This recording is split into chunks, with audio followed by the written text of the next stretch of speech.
Namaste. How are you? Great. I think this is actually the first time I heard your voice. I've only Yes. communicated with you, yes, through email so far. Well, you started communicating with me. Yes, every so often I get contacts from people who want to come on my show, and so far it's been pretty good when that's happened. Although there was at one Yes. time when someone came on my show, and the day tried to come on my show, contacted me the day before the show. I realized he was just like a salesman trying to use my show as a sales pitch, so I canceled the show in time. But I'm sure you are definitely not that kind of Well, person. thank you very much. Yes, you're definitely not that kind of person. I could tell from reading that email you sent me that you are a Well, thank very you. serious individual. Yes. Yeah, Quite so. yes, and yeah, you talk very professionally too. I like that, but I don't think a lot of people have heard about you, so I'd like to No, give you the it's one of the first. yeah, okay. So, with that being said, it makes perfect sense for me to allow you to give your life story, specifically your life story pertaining to this whole world citizen thing and how you what you saw in your life that inspired you to get into this field that David Gallup plays a big role in, and tell me where you see this Ah, going, and we'll yes. get more into where we see this going later in the interview. Of But course. your life story, and everything dealing with world citizenry, who you are, and all the rest of it. You got the floor.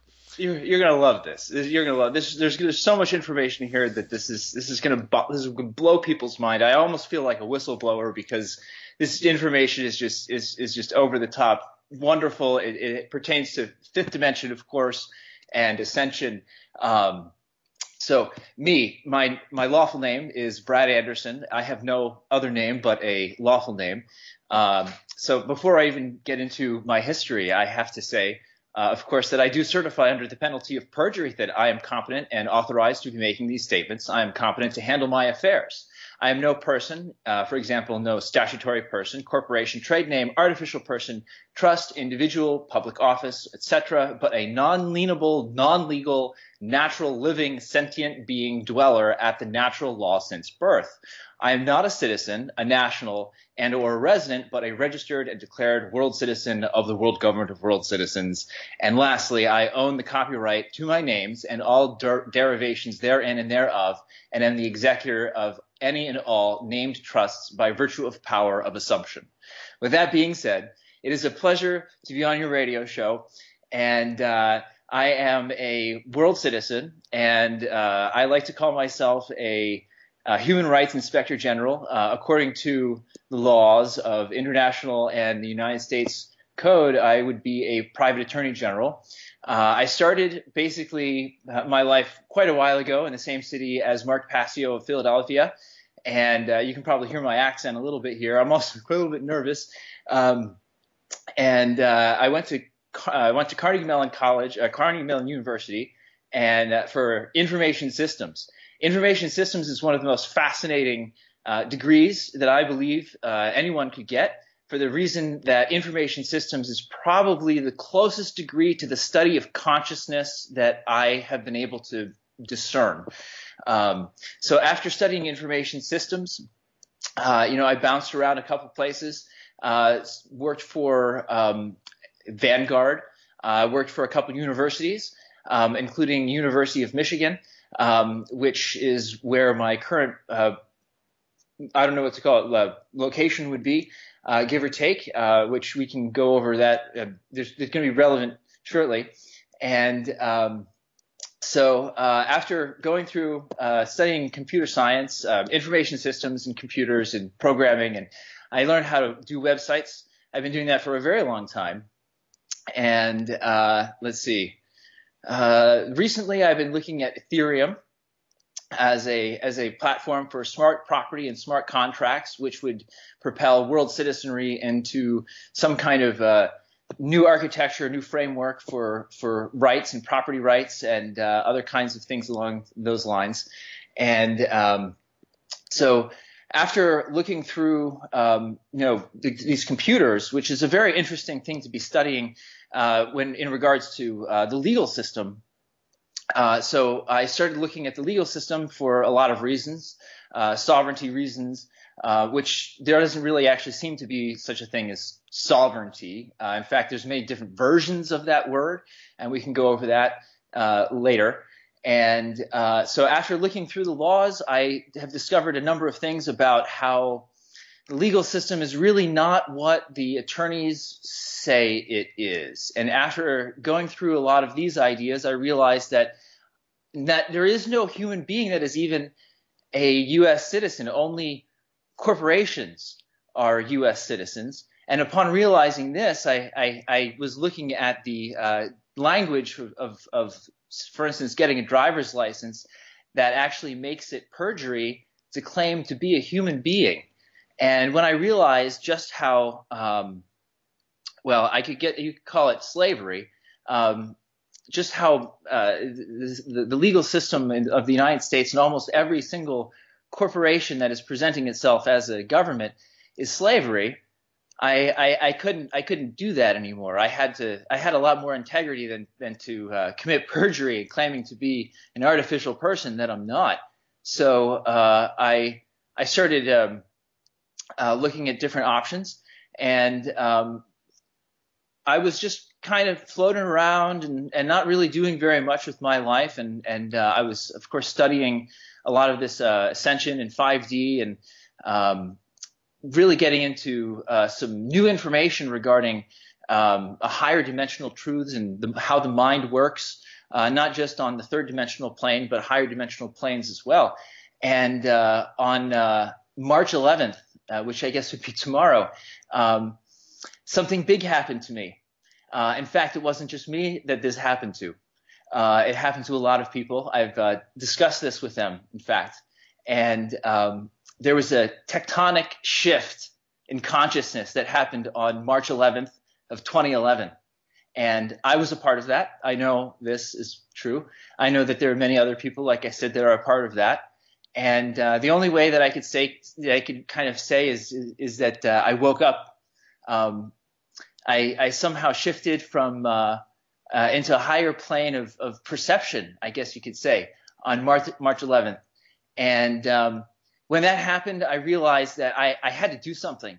There was something more to this reality than just, sitting back and letting other people be the change that I knew that I wanted to be and myself in the world, and I wanted to see. Hold on. I know I said you got the floor, but I can't resist. No, it's okay. Interrupting you. Hold that thought for a moment. Of course. March 11, 2011. Wait a minute. Isn't that Fukushima disaster day? Yes, it is. Okay. How does that tie?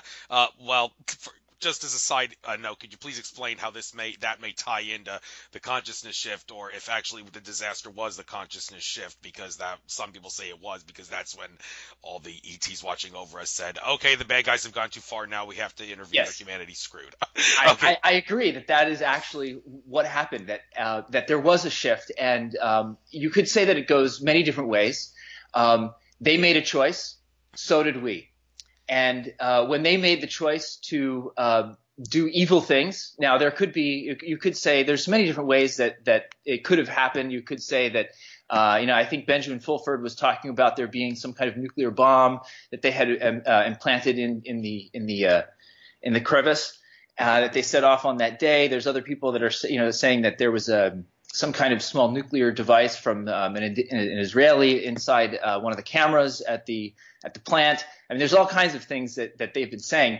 And whatever it was that did happen that day, and I don't know what happened that day exactly. It's very difficult to say. Now, I'm sure this will come out when we have disclosure, and I am aiming for a full disclosure rather than any kind of partial disclosure, because we do need justice on this planet. There is a lot of human rights abuses taking place. And the shift on March 11th, when they made the choice, it also occurred to us. And I know that on that day, I had had enough. And I remember looking around, and I was, in this process of realization, I had been paying a lot of attention to the Bashar material on YouTube. And there was something really interesting about his material that I had not heard or seen about in any other as a source of information. I had never seen it that quality. There's something about the quality of information that Bashar has that I've never seen anywhere else. And so I've been noodling on it and really wrapping my mind around it. And one day and it happened to be March 11th, 2011. And here on East Coast time, it was probably around 4 or 5 a.m. And I remember sitting down at my blog, and I remember thinking, you know what? This is not working. This is not working. Nothing that I've done in almost everything that I've done my whole entire life has not worked. Here I am sitting at my desk writing a blog post, and no one's paying attention to me. Nothing is working. My life, like everything is still continuing down this really dark path for humanity, and nothing that I'm doing is making any real difference. I'm preaching to the choir. What do I do that's different? And I on that day, I touched 2 parts of one of my crystals, and one part of the crystal was the pineal gland, and the other part was the pituitary gland. And I held it for about 15 seconds, and I said, I can't do this anymore. God, please help me. And that was when it was almost like a bolt of lightning struck me right in the middle of my essence. I don't know what else to call it. They just hit me, and I realized what it is that what is going on around us, how this is all going, what's taking place, how it's all connected. And it dawned on me, how this is, what needs to really happen. We need to actually act. We can't just let other people take responsibility. We have to act and be responsible for ourselves, for our lives, for everything around us that we are capable of acting upon. Thank you. And all this stuff involving world citizenship. Now, I hear people say that this is all patronat myth. And yeah, a lot of people have had enough of the whole patronat thing. But I would have to say many of the things that patronats talk about as myth are actually rooted in fact. But the way I've seen it is you don't really have to know this stuff. It's just a way that the powers that be are controlling the system. This is the game they're playing. You don't really have to know the game because there's other simple ways to beat it, and I'll get into that later in the show. Mm-hmm. But all this stuff about birth certificate straw man and name being a corporation being put in all capital letters and all that stuff. Yeah, I do believe that there's truth to that. That's the way the game is designed in how the Matrix works. It's not just that there's proof to that. Really? I actually know that this is true. I've even spoken to the government officials and have specific quotes around that. I'll give you 2 examples. One of my friends he was born in Texas, and he was calling up the vital records because he needed to get his birth certificate with an apostille on top of it so that he could become the executor of his estate, his artificial person. And he was passed up to the manager, and the manager unconsciously was referring to the little red number as a bond number. And she said this about 4 or 5 times before my friend called her out on this and said, wait, you're calling this little red number a bond number. Is it a bond? And that's when she started backpedaling. Oh, no, whoa, it's an inventory control number. It's an inventory control number. Yeah, well, what is it controlling? What kind of inventory is it controlling? That's one of the questions. They say, well, it's controlling the paper, but the paper is security paper, right? And you have to understand that a security is a banknote. And the other example that I have, that the birth certificate is actually a banknote, and you can verify this yourself, is the California Department of Vital Records, the Department of Human Health Vital Records. You can call them up during their business hours, of course, and you can ask for their banknote specialist, because I've spoken to the banknote specialist at the Department of Vital Records, or the Office of Vital Records for the Department of Health of California. Now, let me ask you this. What is the Vital Records doing with a banknote specialist if the birth certificate is not a banknote, right? And when I spoke to her, she said to me, and I quote, the birth certificate, it would not be a banknote without the barcode. Now, the barcode is a replacement for the little red number in the corner, and that's a quote. You can quote me on that, okay? Any one of you, everyone should be quoting me on that the California literally banknote specialist said that the birth certificate is a banknote. Okay, everyone should know this. I wish I had the audio sample for you on that one. And at one point I did, but computer problems have prevented that. Although I do have other evidence that the United States is a corporation, and that the corporation is actually different than the territory. I do have that quote for you. Okay, thank you. Maybe you could send those to me sometime off program, and I can find a way to get it up there. But you operate a SEALED, and you put the word SEALED in capital letters. You can give into the significance of that. International Trans-spacial lawful human rights organization called the World Citizens of the Solar Monmatia. Monmatia, yes. Okay. As a human rights inspector general, there are many things you observe about the corp. Okay.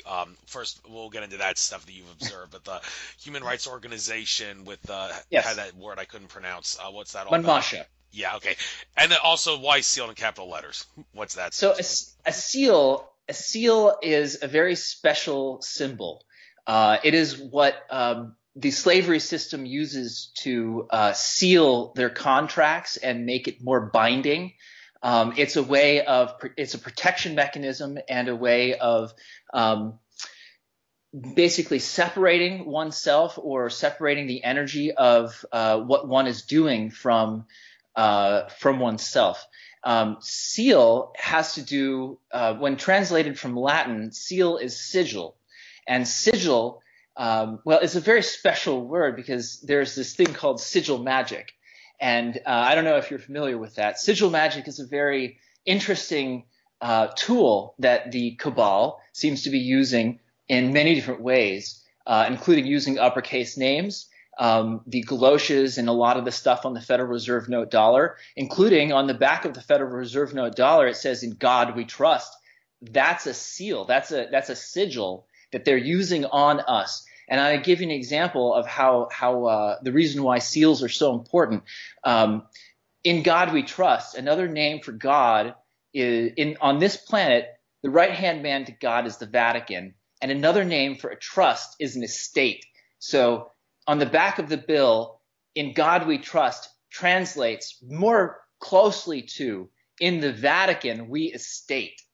Okay, and it's the estate that the birth certificate actually is from, of course, the different papal bulls that were issued, of course. Thanks. You've observed the U.S. corporation focused on what we can do about it. Well, this whole thing about the U.S. being a corporation, a lot of debate on when that actually happened. As the general consensus in the conspiracy field is that it happened after the Civil War, freeing the slaves, creation of the 14th Amendment, and that, and the 14th Amendment does not actually do what we're led to believe it does. That's absolutely correct. It's so true. It's so true. I've looked into this myself. It's very true. One of the ways that they've done this to us is, like I said, the language on the driver's license. Let me pull it up here. The language on a driver's license, just very briefly, in Michigan, it makes it perjury to claim to be a human being. On the actual legal language on a driver's license is, "I certify under penalty for perjury that I am a legal Michigan resident, and that the statements made on this application are true." So when you say "I certify," you're talking about the human being. And when you say "under penalty of perjury that I am a legal Michigan resident," now you're claiming to be an artificial person.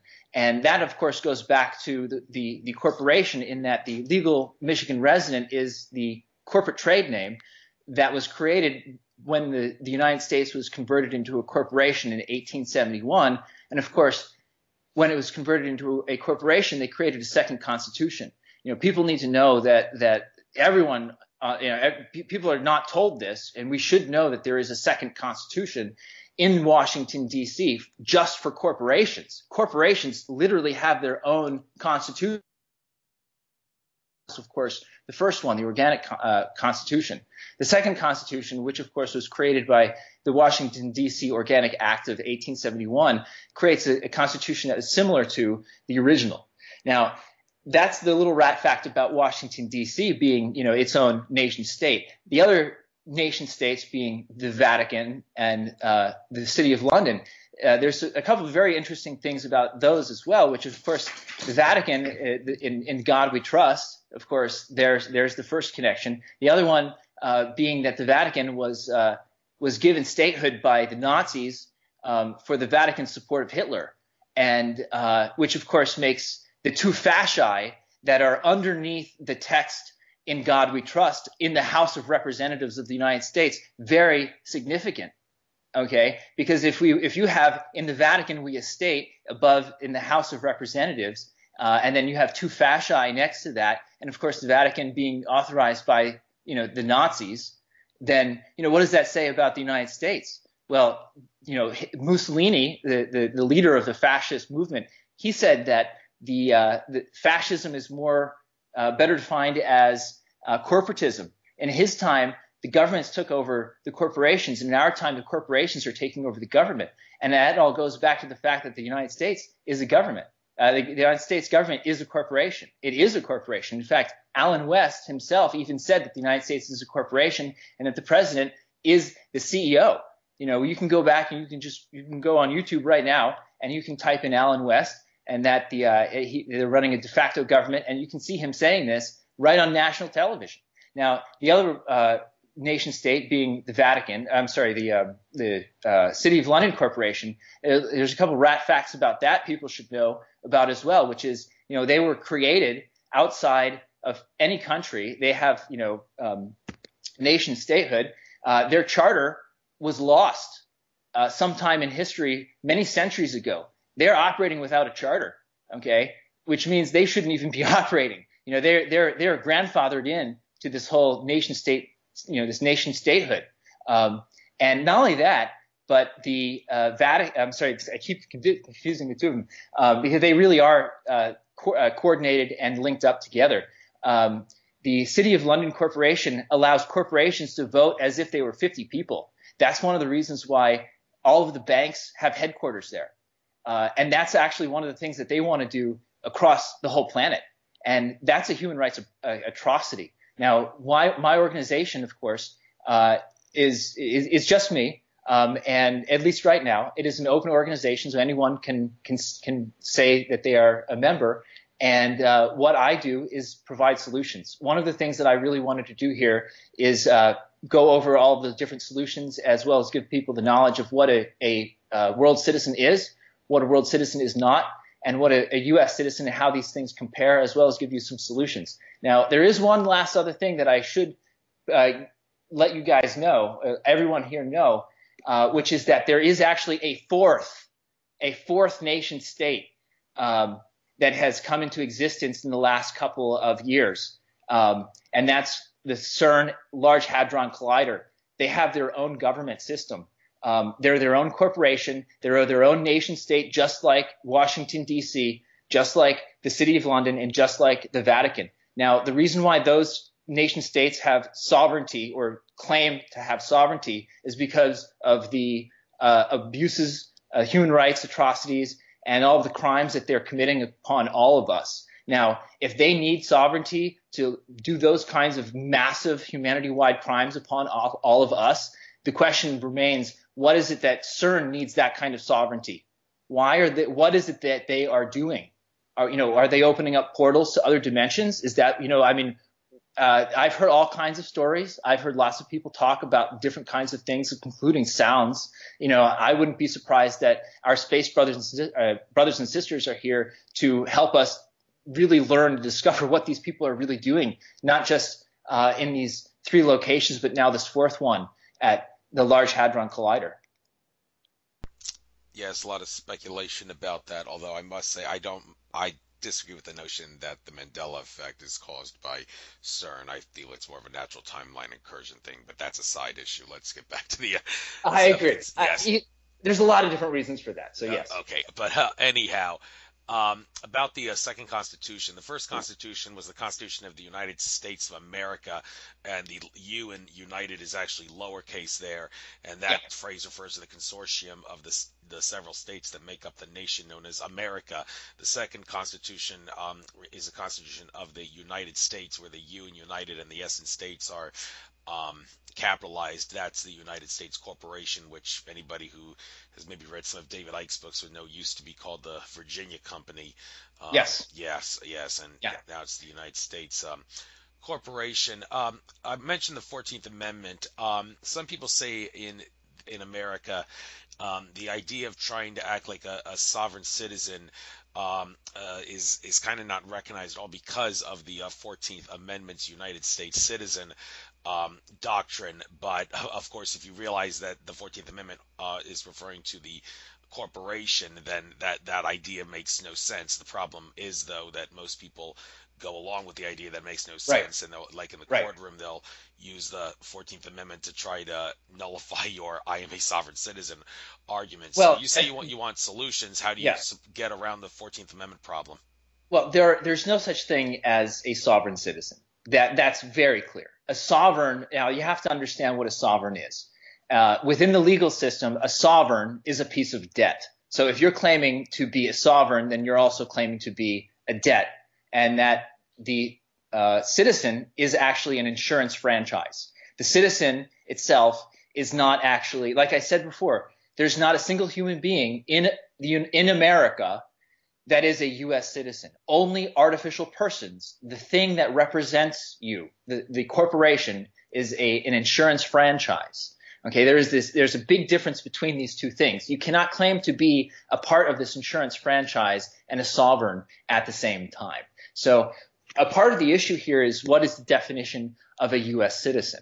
And understanding that a human being is actually an American national, which is different than a U.S. citizen. A U.S. citizen is property of the United States. Okay, that's the thing that represents you. So when the United States sues anyone or anything in court, they're actually suing what is called a legal fiction.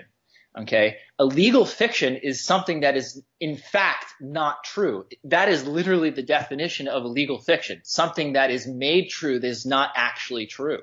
And now my sister is a lawyer. She's an attorney, and she went to law school. And her professor pulled her aside one day and said to her, I'm not going to name her name, but she was pulled aside and said, "Everything legal is a fiction." That's from a law professor. Okay. Again, I'm not going to name names. I'm going to have a little bit of journalistic integrity on that. But that's what it is. Now, I mean, to give you an example of just how amazing that this distinction is. Okay, all you need to do is go into Google and type in death, as in like when you die. Death is a legal fiction. And you'll see that, the University of Michigan Bioethics Journal has one of the top articles talking about how death is a legal fiction. In fact, they use this idea that death is a legal fiction for organ donations. So that if you are an organ donor, they see you as their property because, of course, you have their contract. Every driver's license, of course, is an illegal adhesion contract, and that, of course, is one of the solutions of being a world citizen. So one of the ways to get around that is by not necessarily even saying that one is a human being, because as is clear by the legal language, it's a perjury to say that one is a human being if one has been claimed to be a part of this legal system, and that's a part of the crimes of the whole system is slavery. But the way to do that is to tell them to back off. In fact, I have about 23 ways of telling them that you are not a part of the system. And I can go over a number of those. One of the ways, of course, is to claim to be a world citizen. And by claiming to be a world citizen, by taking an oath and attestation of being a world citizen, that triggers. Now, keep in mind that, this is where it becomes really interesting to notice that the human mind is a computer. That law and code and computers are very similar. Okay. because in the code of law, okay, operates on statutory code. Statutes are not common law. Okay, statutory code is the same thing as computer code.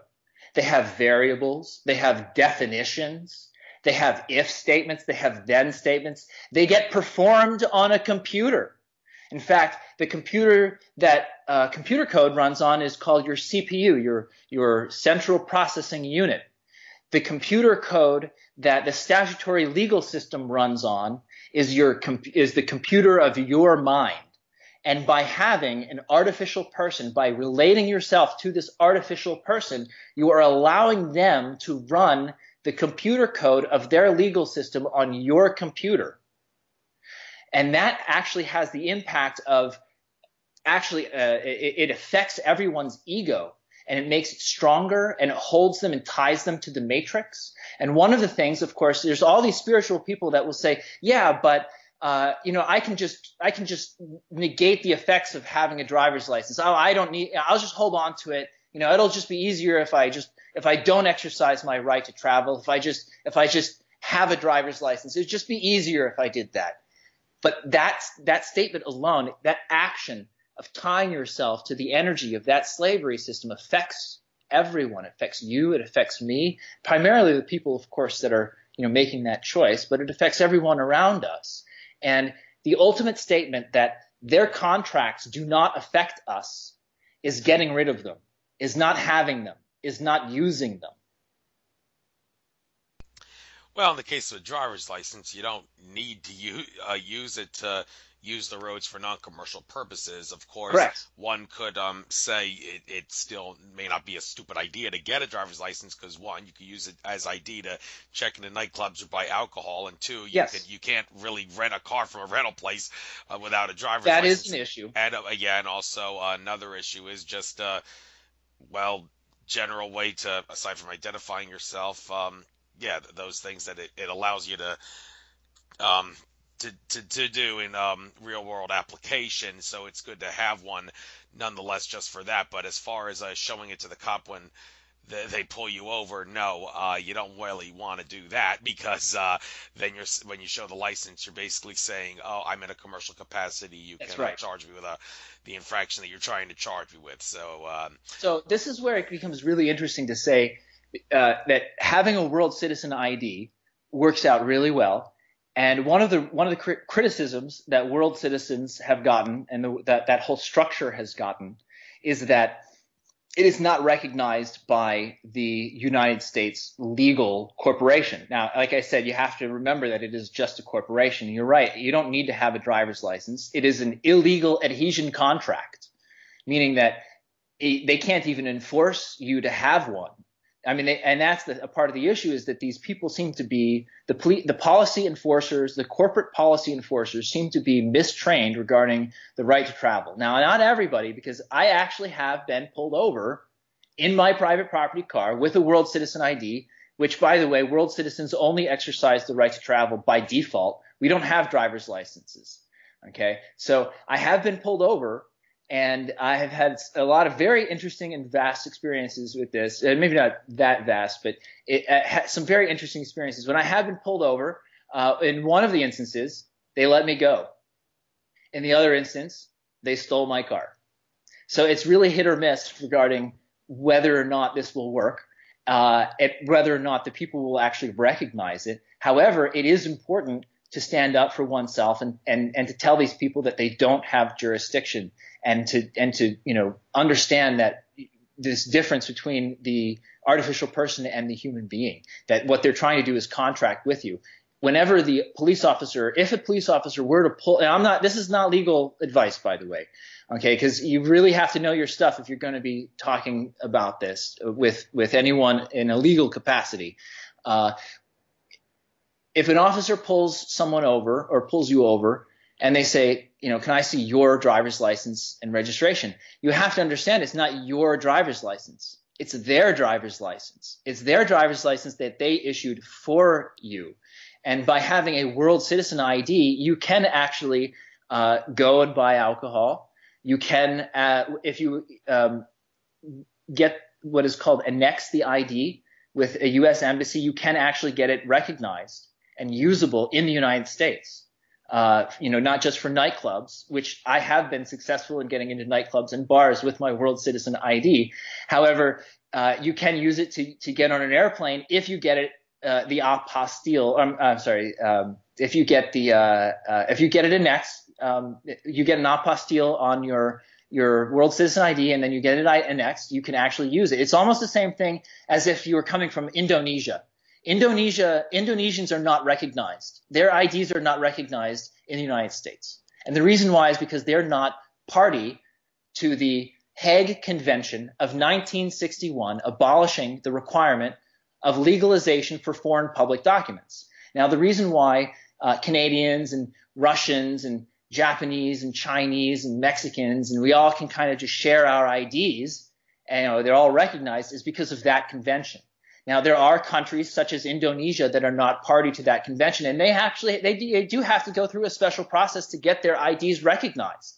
And the same thing holds for world citizens. Now, when you say, but what about what about renting a car? Well, what about if you're from Canada and you come to the United States and you rent a car? Well, you would need, maybe a Canadian driver's license. Maybe you would need an international driver's license.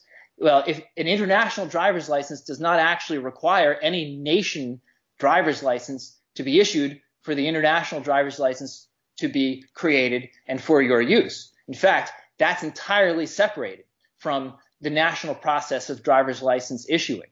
So any world citizen can go get, if they wanted to, an international driver's license, Class A, Class B, Class C. There's a couple different kinds of classes. In fact, anyone that has played Gran Turismo on PlayStation and Xbox will know that there are international driver's licenses that you can go and get. And that's exactly the solution for world citizens if they want to go rent a car. So there are actually solutions for being a world citizen and being, if you will, outside their legal slavery system to be able to operate, including have bank accounts and all kinds of stuff. I choose not to do a lot of that stuff because it supports slavery. It supports the fluoridation. One of the important things to note is that when people support having a driver's licenses and, support all of this stuff, they're supporting the literal retardation of the entire nation. Okay, when we have fluoridation in, at least in the United States, there's fluoridation in, I think it's something like 76% of the counties, which covers something like 78% of the population. And some of the recent fluoride studies have shown that IQ drops of 0.45 IQ points per year because of fluoride. Okay, which means that if you put those numbers together, every single year, if we look at just 2014 alone, for that year, it was the amount of IQ points that Americans lost because of forced fluoridation, okay, was 127.8 million IQ points lost in 2014 alone, simply because of the forced fluoridation from the United States government and the counties and the cities and whatnot. Now, if that's not reason to not support these corporations, I don't know what is. They do this to us on purpose. Fluoride is a neurotoxin. The recent medical journals have shown this beyond any kind of reasonable doubt. They have proven that it is a neurotoxin, and one of the best ways, of course, to get resolution on this, which we all want to see this fluoride issue stopped. We want to see our pineal glands, being opened up, and even for the people that are not awake, we would like to see their pineal glands open up so we can have these kinds of conversations with them.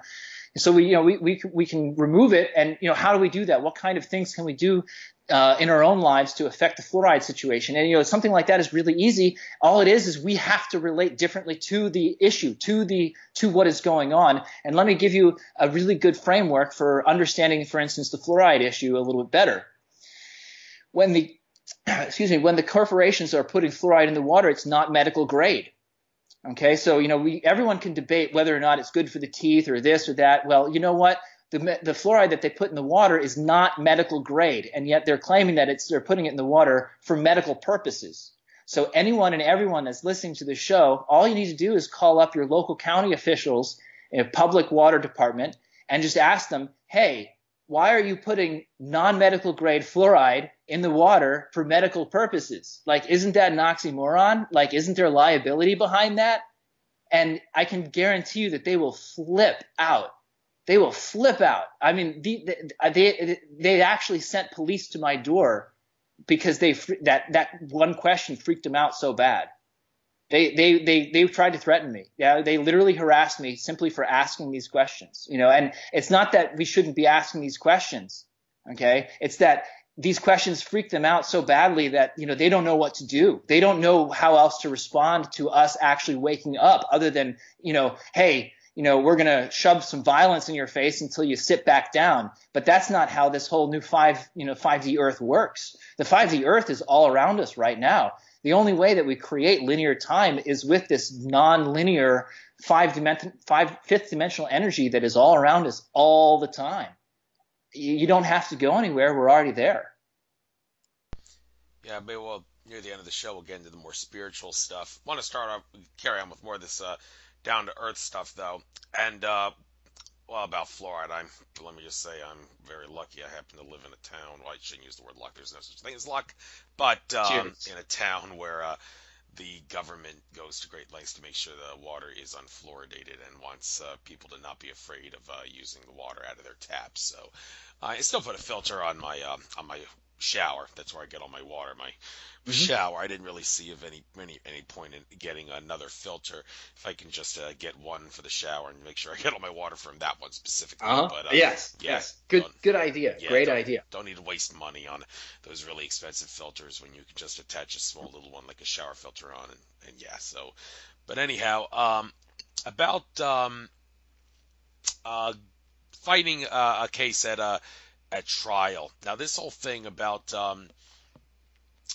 birth certificates and capital letters and names, there are those that, like I said earlier, you don't really have to know this to win a trial. You mentioned earlier that the statutes and the codes, they all look like they say A, but they actually say F because words have legal definitions and such.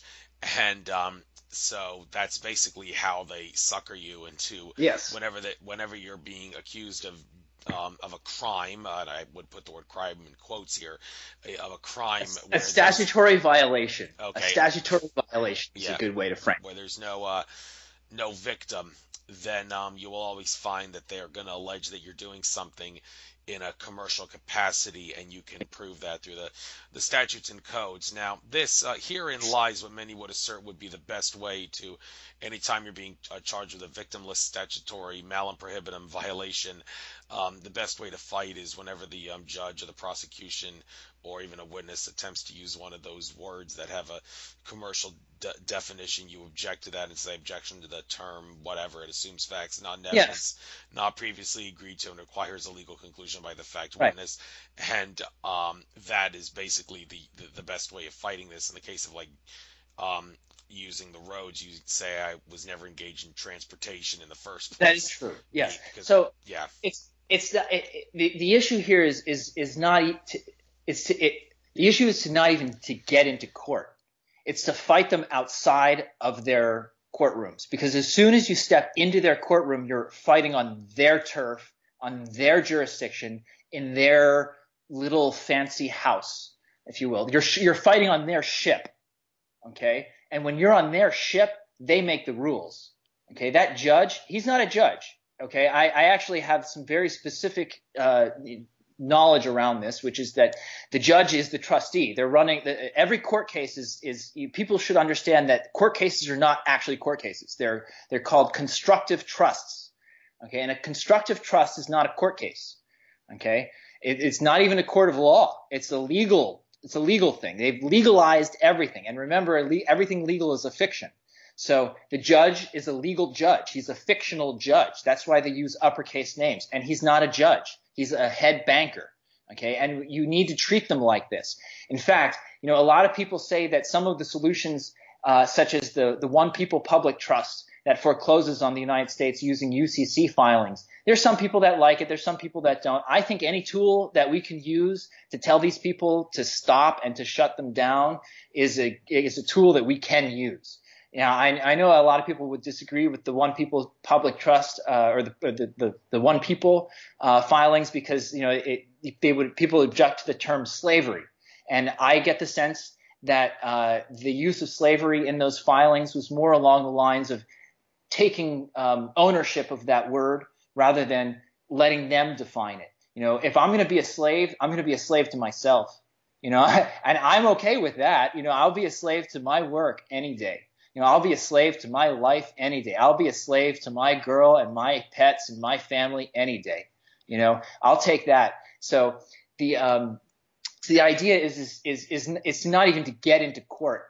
The judge is actually the trustee, and when you walk into the courtroom and you say your name, they're reversing your role with their role, your role of being the beneficiary. Now, this, of course, this also is true for civil cases, but this is mostly true in the criminal cases. The prosecutor, the pro se cutor, you have to understand these people are using word magic.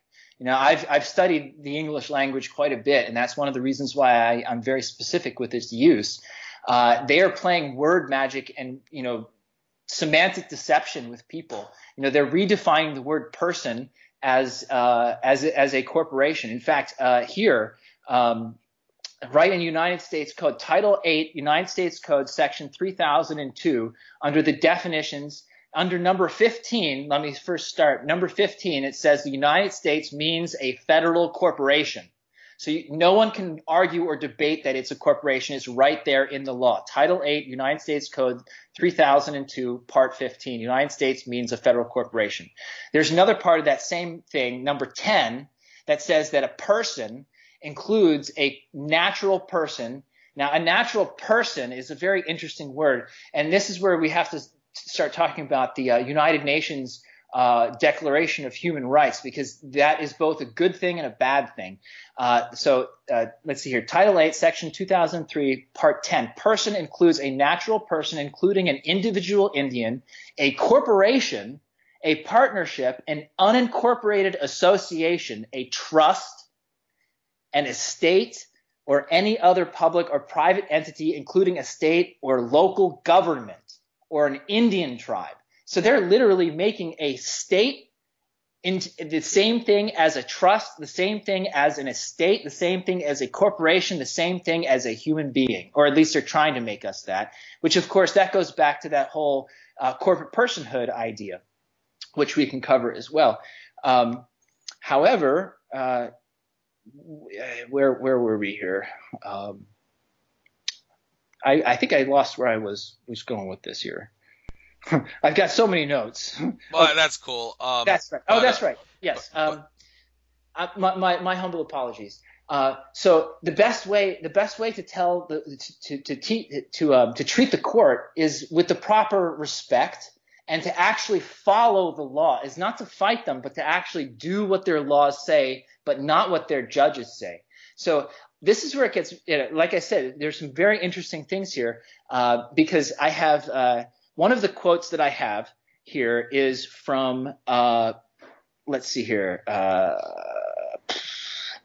His name is Judge Joseph F. Burke. And what he said to me on July 17th of 2015, he said to me, "You are not party to the law." Okay. And he was referring to me as a world citizen. Okay. Now, anyone can quote me on that world citizens are not party to the law. So they will not give world citizens a driver's license. I've actually tried to get a driver's license about 7 times here in Michigan, and they refuse to give me one. So it's not that they won't give me one because I'm a world citizen, but it's because I am actually not party to the law, which means that they can't sue me in a courtroom. They cannot, I cannot be sued. I cannot be sued, and I cannot sue in a courtroom in the United States because they're not constitutional. I've spoken to several attorneys, and every one of them have said that there is no courtroom in America that is constitutional. They're all statutory. They're all So all you really need to do is stand up and tell them this. So if you want to tell a court the different ways of to back off, there's several different ways. I have a list here. You can use IRS Form W-8, which is a certificate of foreign status. You can use IRS Form 56 modified, which terminates the fiduciary relationship between you and the artificial person, along with an affidavit of corporate denial. You can also use an affidavit and act of expatriation as per Anna von Reitz. An IRS Form 966, which is the corporate dissolution or liquidation, will terminate that artificial person corporation. You can also use IRS Form 8854, which is the initial and annual expatriation statement with the IRS. Now, declarations of standing, judicial notices without the United States. You can use common law death certificates. You can become the executor of your birth certificate, and then the executor, the prosecutor being the executor, wouldn't be able to have any standing because you would be the one to tell them what to do as the executor. Now, this is where it gets really interesting, because one of the reasons why the prosecutor is able to make all of these wild accusations is because there's another power beyond the power of attorney that most people are not aware of, and that attorneys don't really want us to know about. Now, this is where I am a little bit nervous being a whistleblower, because this is a lot of information that attorneys don't want you to know, which is that there is this power of assumption. Okay, the power of assumption lies with the executor. It means that they don't actually have to prove anything. Now, because the courtrooms are not actually, lawful, they're legal, but they're not lawful. They're really just fictions. The best thing to do is not even to argue with them. It's just to give them the debt that they want, that they're looking for, and then tell them to be on their merry way. The way that they create these constructive trusts is they access your birth certificate bank account, okay, and then they fund, I think it's about $2 to $3 million per charge, statutory violation, and then they take that money, access your bank account through the GSA. The GSA is the business wing of the United States. The GSA stands for General Service Administration, and they do the business of the United States. And so when all these courtrooms are creating these statutory violations, they then access the birth certificate bond for these $2 to $3 million, and then fund these constructive trusts that they call court cases. And usually there's more than one, which is double jeopardy, by the way. And that's how this whole thing comes about. Now, and keep in mind that the statutes that they are charging people, these artificial persons with, that you are unrelated to, essentially through this illegal adhesion contract. Oh my God, there's so much stuff that I wish people could know about this. One of the things that's really fascinating here is I have Brian Mackey, the prosecutor for Washtenaw County, said to me that the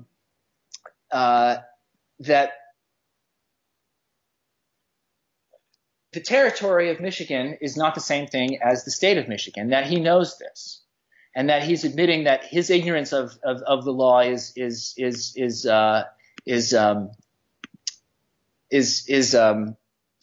not what was the word? I'm not forgetting. I'm forgetting. Anyway, one of the important things is that Brian Mackey, he said that his masters are the United Nations. Okay, I have a quote. I can send you that quote later. But when he said that that his masters are the United Nations, that made me realize that, oh my God, there isn't a single prosecutor in the United States that is actually operating as a part of the state. They are all operating a part of the United Nations, which, of course, like I said, is where we get back to that Declaration of Human Rights, because that's an important document, because the courtrooms do not like to recognize it, as well as they do like to recognize it.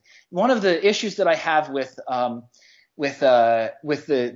Declaration of Human Rights is that at least one of the articles, I think 1, 2, 3, 4, a couple of the articles actually indicate that there's a right to slavery in the Declaration of Human Rights, which of course goes back to what attorneys are doing and how they're bringing us into their courtrooms.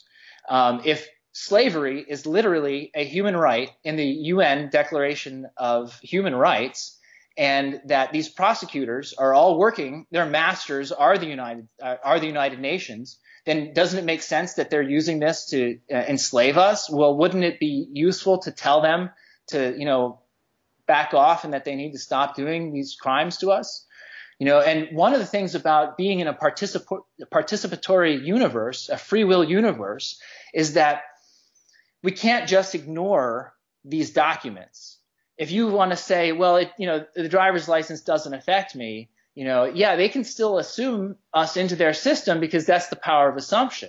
So one of the best things that we can do if we want to take our power back and actually move into the fifth density regarding our mind, take our minds back from the slavery mentality, is to no longer participate and tell these people that they cannot use the fiction. It's not that we don't want to use it anymore. We also have to tell them that they can't use it anymore. And that's the thing that they don't like, because that is the thing that prevents them from using the power of assumption against us, which of course comes from the fact that the Civil War never ended, of course, and that the Trading with the Enemy Act has made all human beings enemies of the state, through this whole fictional thing. So, going back to the driver's license in Michigan being it being a perjury to claim to be a human being. Well, if you will, that's the original sin. Not to make this spiritual or religious, but that's the quote original sin that attorneys are using to bring us into their system as legally incompetent. Anyone that hires an attorney is literally declared legally incompetent. You're a ward of the court. As soon as you hire an attorney, you're a ward of the court. And a ward of the court I have right here, a ward of the court is an infant and a person of unsound mind placed by the court under the care of a guardian. Okay, so anyone that is willing to step into a courtroom without first becoming the executor of your estate, you are of unsound mind or you're an infant, and they will treat you that way. And that's the reason why they can go roughshod right over everyone's right no matter what. So there are actually certain ways, of course, of taking ownership of the birth certificate. And world citizens, of course, one of the easiest ways to take ownership of your birth certificate is to become a world citizen. You just have the world citizen issue you a birth certificate, and then you tell them, hey, your birth certificate is no longer valid. See, I have one right here. Now, Anna von Reitz, Judge Anna von Reitz up in Alaska, she has Alaska State. She has a lot of very interesting information regarding how to emancipate ourselves from their system and take control of our birth certificates, if that's the direction you want to go, of course. She has two documents that I have found extremely useful and very relevant and actually very poignant to the idea of taking ownership of being the executor of the estate. The first one is the Step-by-Step Emancipation by Judge Anna von Reitz. The second one is the Top 12 Steps to Reclaim Your Estate. I'm a little bit preferential towards the top 12 steps to reclaiming your estate, which is actually really easy.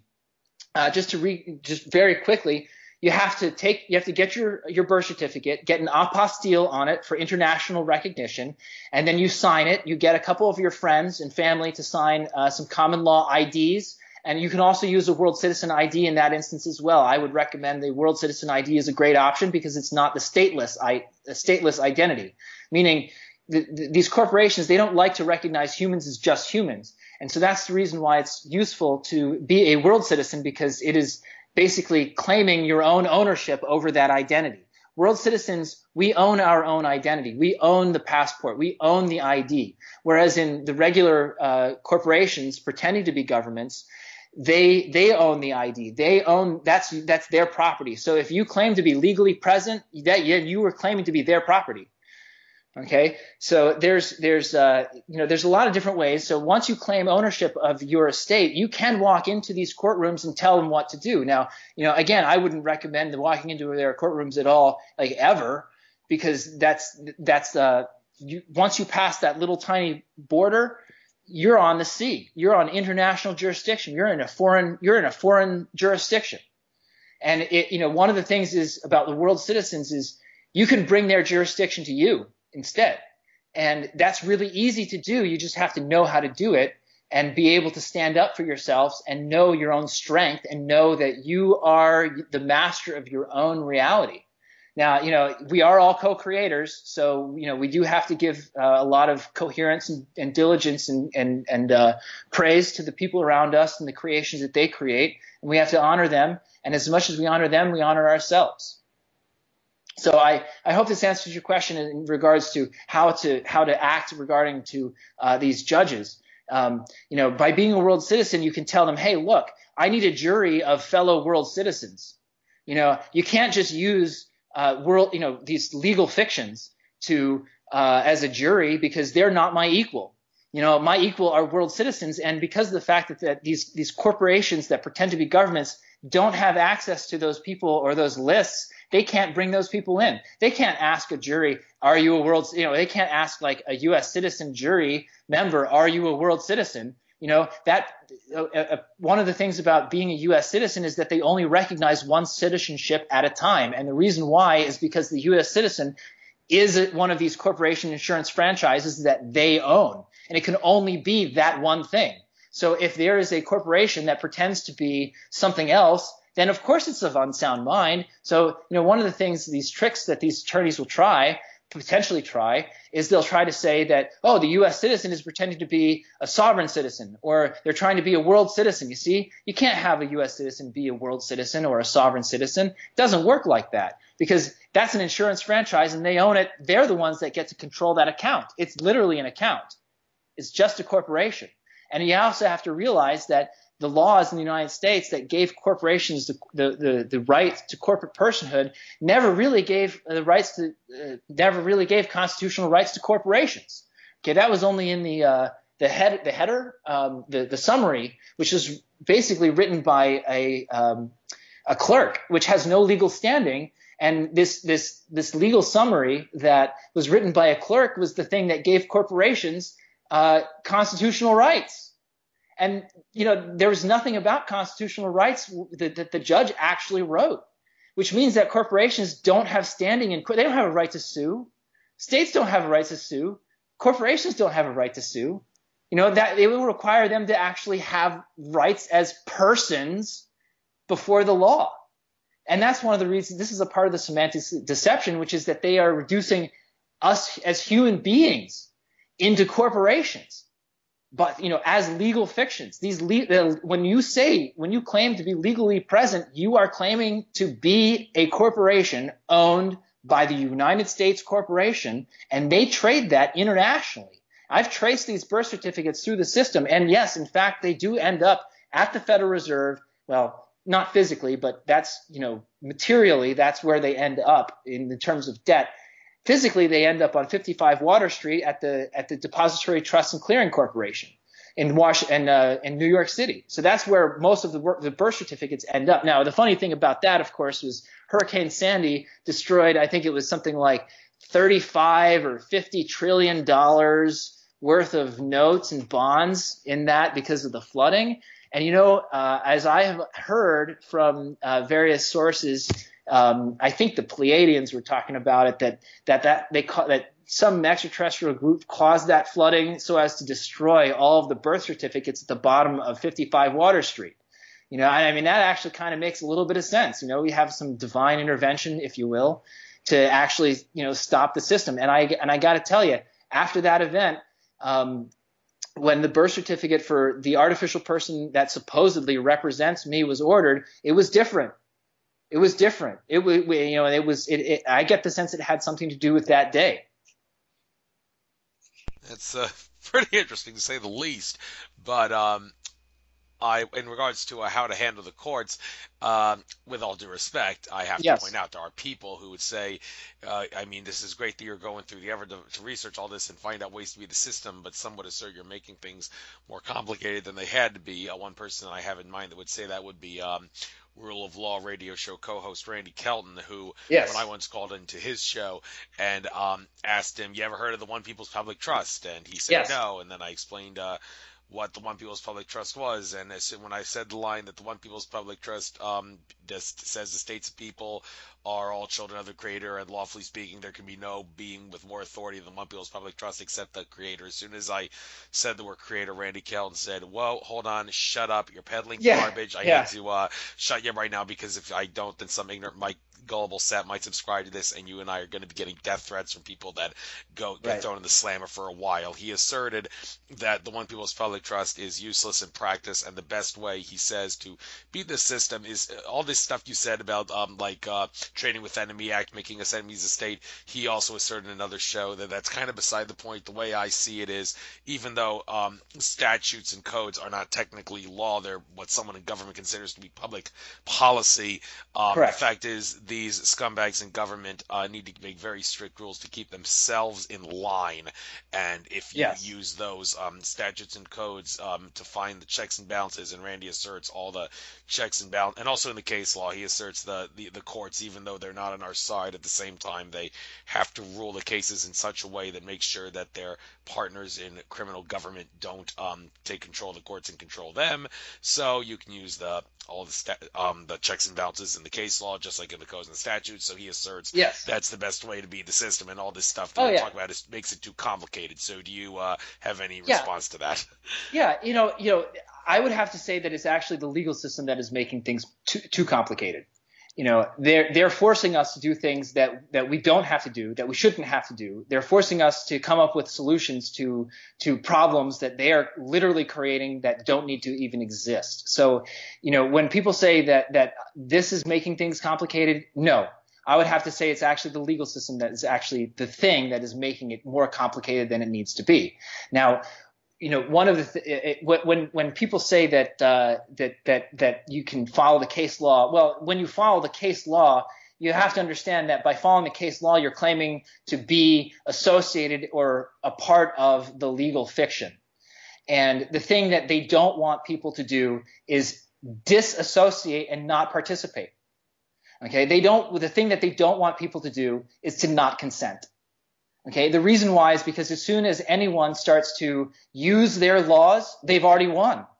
Because as soon as you've used their laws and started to quote their things, which, by the way, again, I'm not using their laws. I'm actually quoting the law as in regards to how they need to be operating, not how I operate or how any of the fictions that we operate. So the thing is the system itself is actually designed to pull us into it and not let us go. Let me give you a really good example of how it is that these work. So a court case is really a negotiable instrument. Now, a negotiable instrument is covered by Uniform Commercial Code Article 3.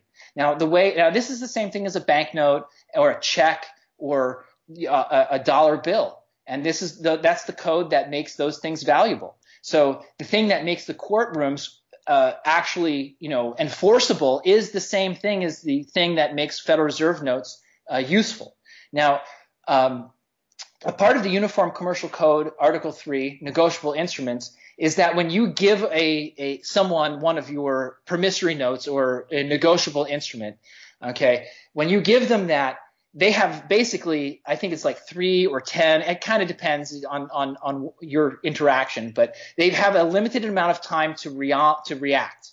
Okay, and what I mean by that is they either have to give you something in return, or they need to send that thing back to you. Now, if they send that thing back to you, then that is called dishonor.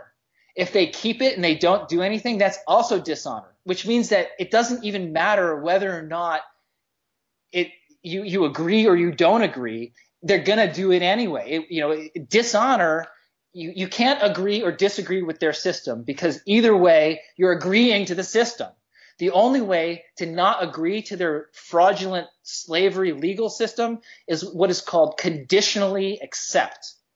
And when you conditionally accept, you're saying, okay, I'm going to accept the conditions that you're applying upon me conditionally upon the conditions now that I'm applying upon you. And if you don't accept the conditions, my conditions, then you're invalidating your own thing. Okay? So when interacting with these people, the easiest way is to actually stay out of their system. Now, this is where we have to understand that these people are criminals. The slavery system will basically, I'm talking the judges, and I'm talking, the policy enforcers, I'm talking like the whole thing. Anyone that is legal is a part of this. They are willing to do almost anything to protect their little legal system. And it is literally like a monopoly game. When people talk about the United States being this legal fiction, well, let me give you a really good model of how to understand, and because this is how to also treat the courts. Okay, when people talk about the United States, I want you to think about a map, like a game, like a board game, like Monopoly or something. Okay, and when you have this board game called the United States in Washington, D.C., and this board game called the United States in Washington, D.C. tries to have almost everything on it that is in the real world, because that is how they confuse us into being a part of their game. Okay, and as soon as you step onto that game board, that's when they have you. That's when you've already lost. That's when you can't do anything. And so by staying out of their system, that is actually the easiest way to tell them to piss off. Now, again, like I said, they have a tendency of violating their own laws. And I'll give you a really good example. Anyone that is a U.S. citizen, any U.S. citizen that does expatriate, okay, expatriation is actually a right.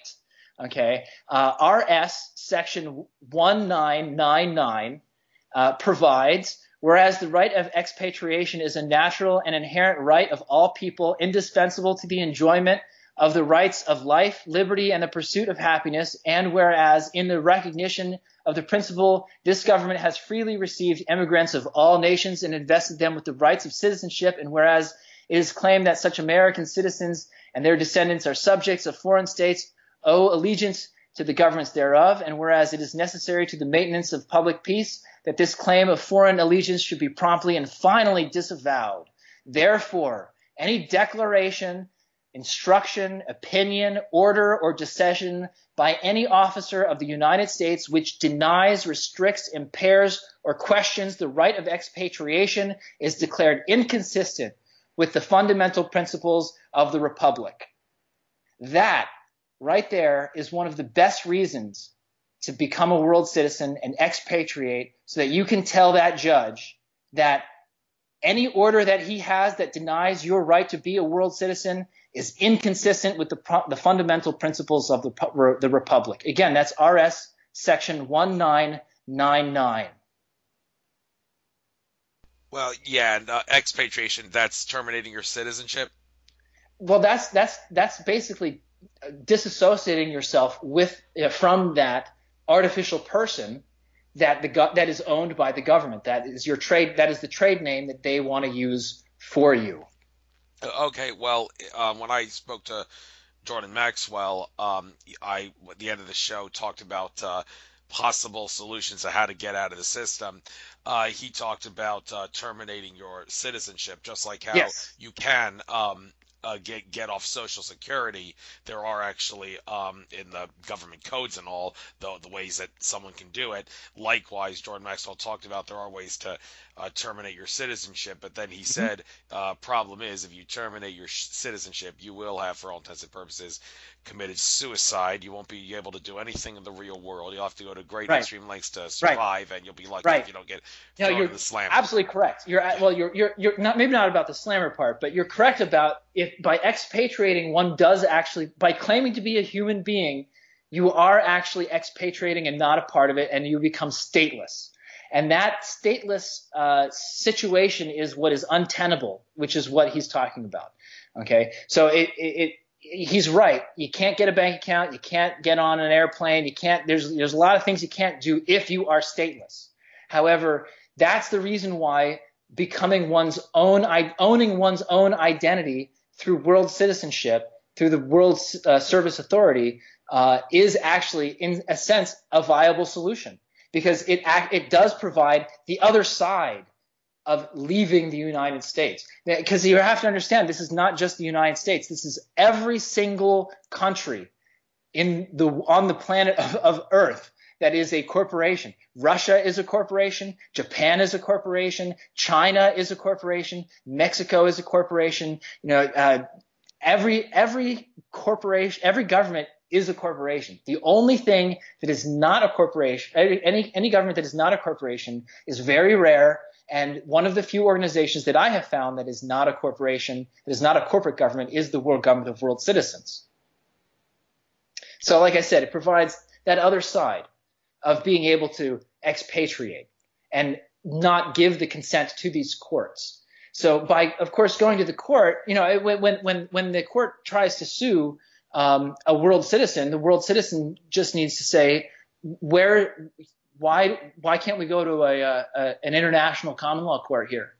Why can't I get a jury of citizens? There's a lot of different forms here. For me, there's a couple. These forms have actually worked for me for terminating court cases. By the way, the state tried to sue me, and I have used IRS Form 56 modified termination of fiduciary relationship and the affidavit of corporate denial to actually have a handful of court cases deleted from the system. This works.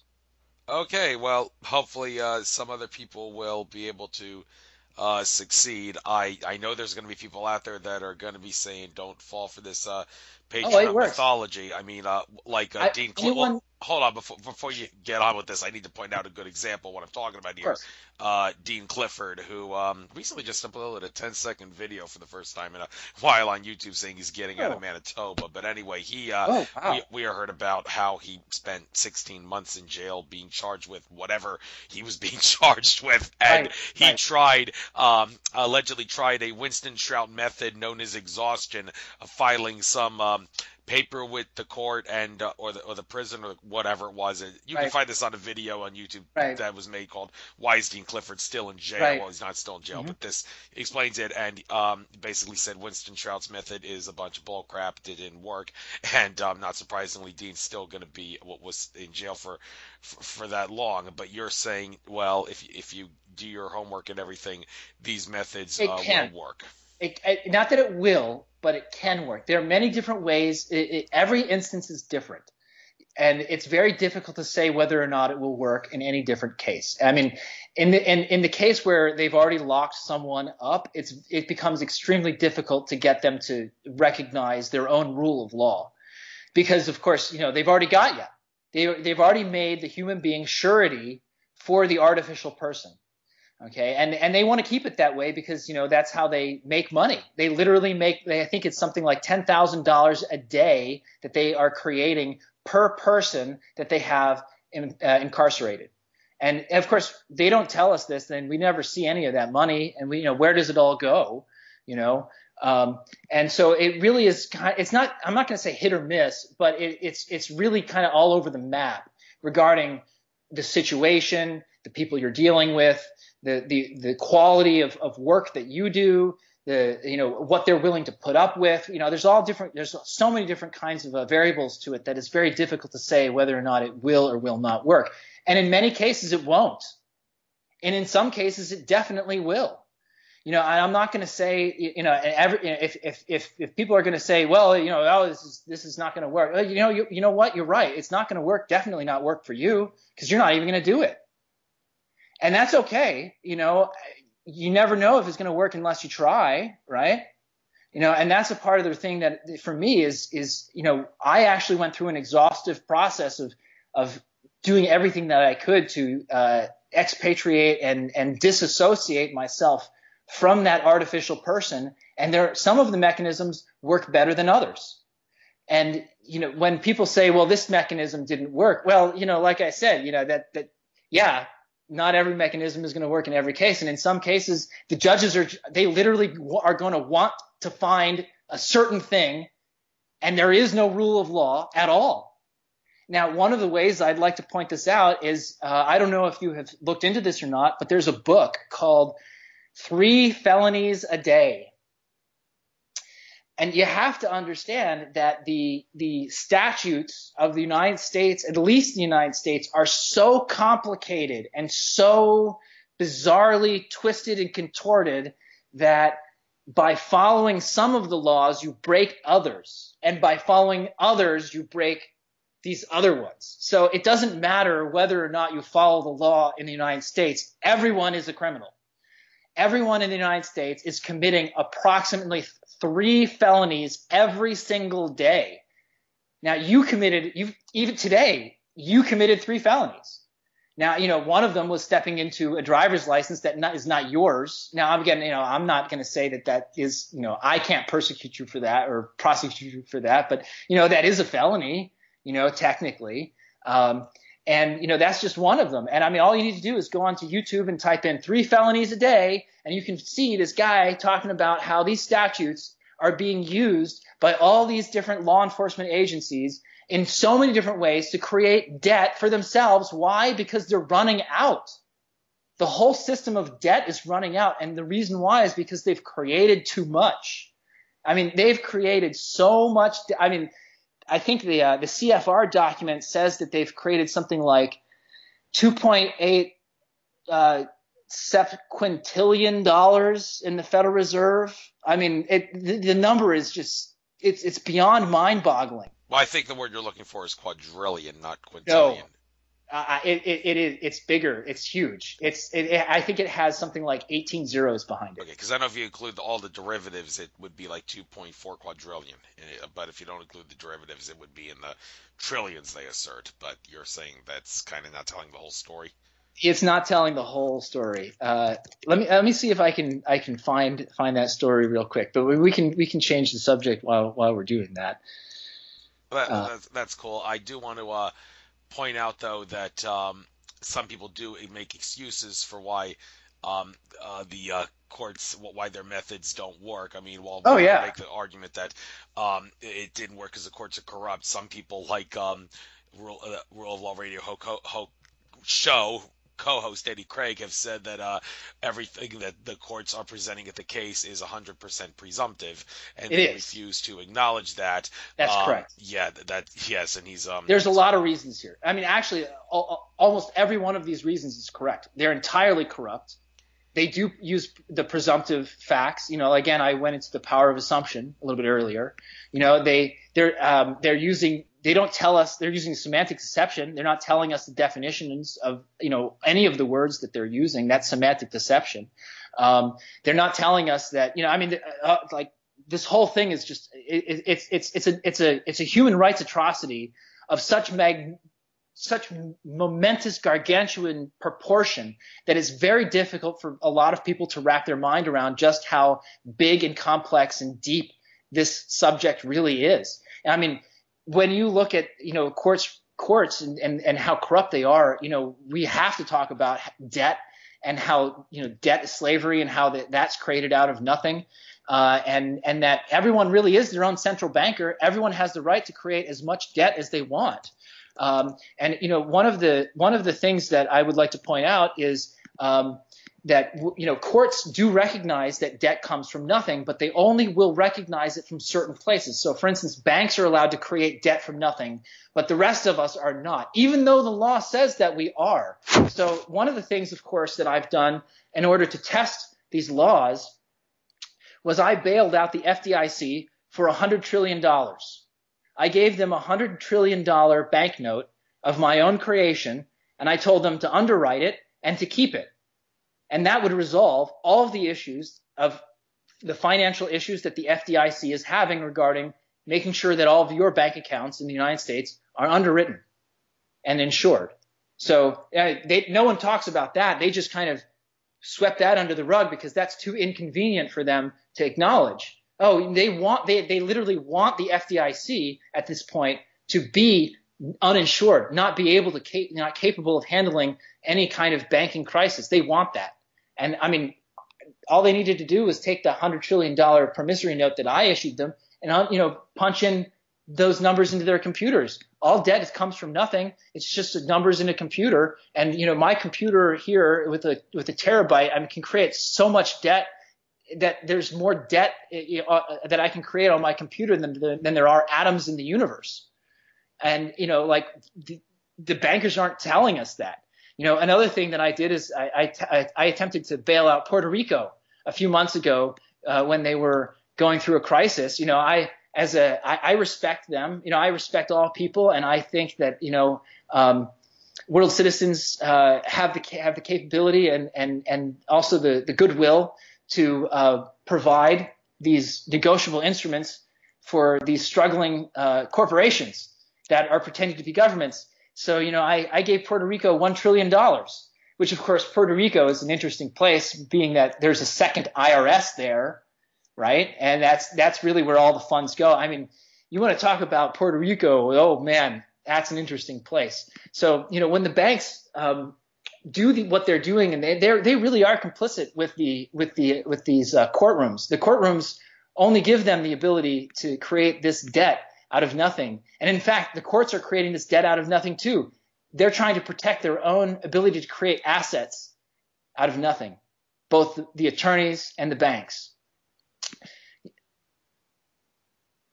Thank you for making that clear. And a lot of people are going to say, well, promissory notes are useless because only the money we have is recognized. But speaking of money, like I was saying, the money we have is recognized. Now I'm talking about the fiat-based currency that has no intrinsic value. But anyhow, you mentioned the IRS, and you even talked about how you've had issues with the IRS, and you're willing to talk about it. I probably should have started off the interview at the very beginning with this subject, because it would have really made it bleeds, it leads, and all that. So having IRS trouble is one thing. I want to point out, though, recently read a fascinating book by David Champion called Income Tax: Shattering the Myths, and the $100 it cost is definitely worth it, although I got it 50% on sale. And then I gave it to my boss at my job after I read it, so hopefully it'll work out. But the IRS issue, we don't, 95%, if not more, of the people in America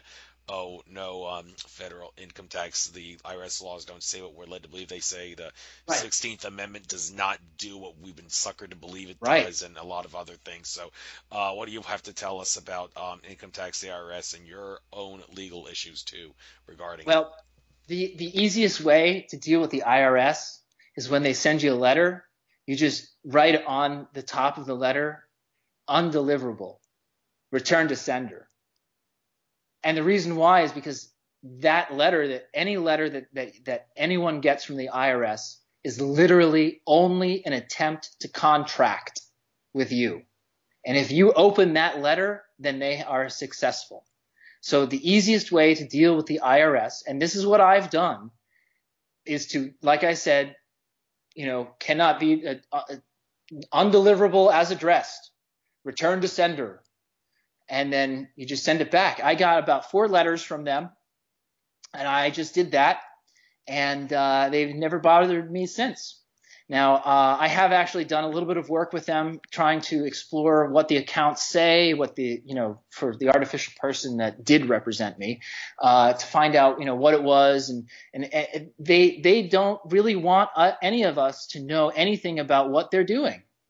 I've sent them FOIA requests, and they have said, "Oh, we changed the database. You can't access this. We're not going to allow you to do that." All they do is hem and haw.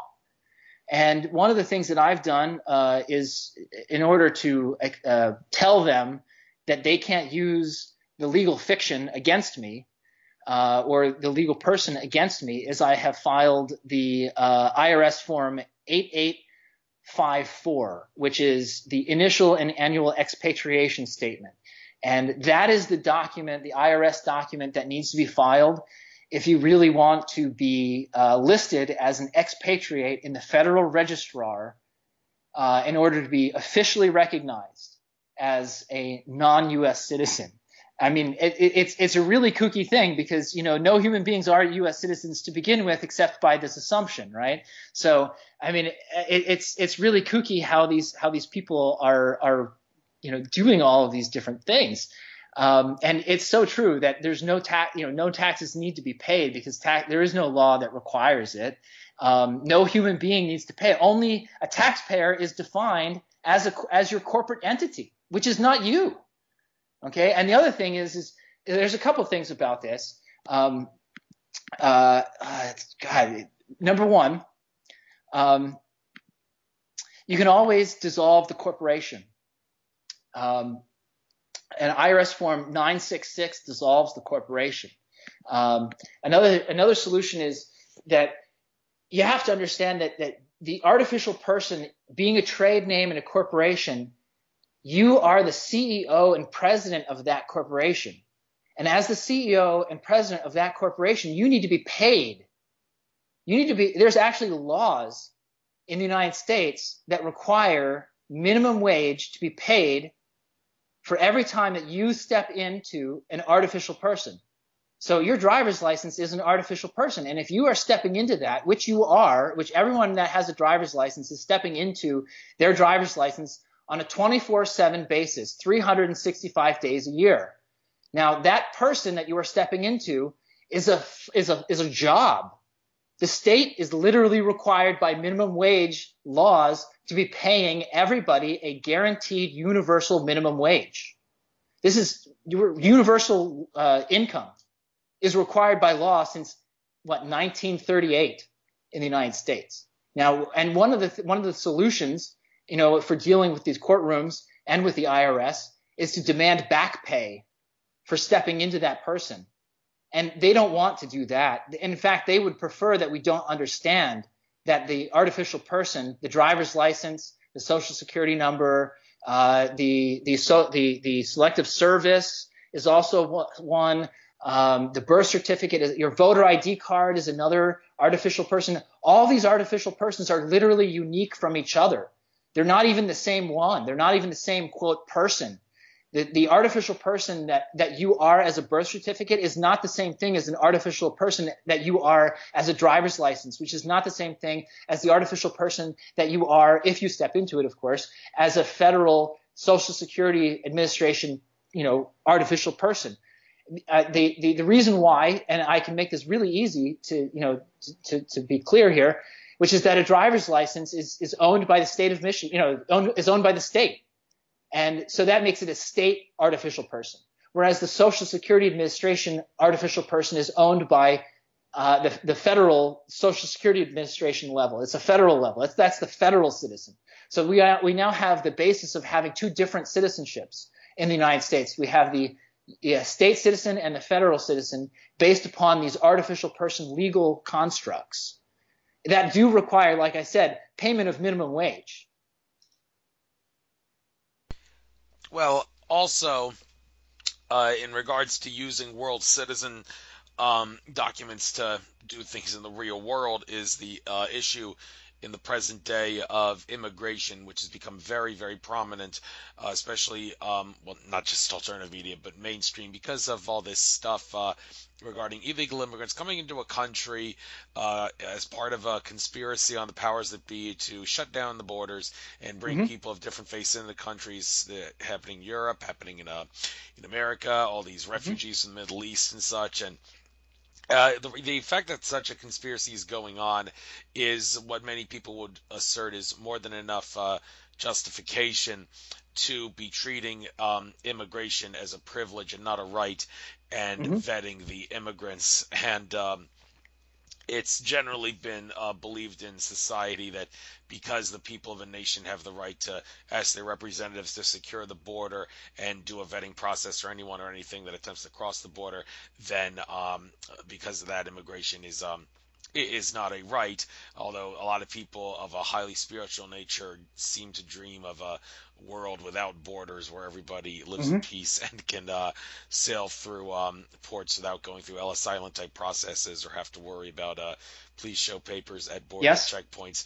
But the idea that you can use one of these world citizen documents to immigrate to an international country, many would say that's not really going to be possible because, well, you say it's not true, but the problem is you got to, one of the criteria of immigration is become a citizen of the country that you're immigrating into. So you're saying you're going to try to solve that problem and abolish that, and hopefully one day this whole world citizen thing will allow for that to happen. Do you feel? In a way, yes. Well, one of the questions, of course, that I have for you is, what do you mean by the border of the United States? Are you talking about the border of the territory, or are you talking about the border of the fictional game that they're playing in the Washington, D.C.?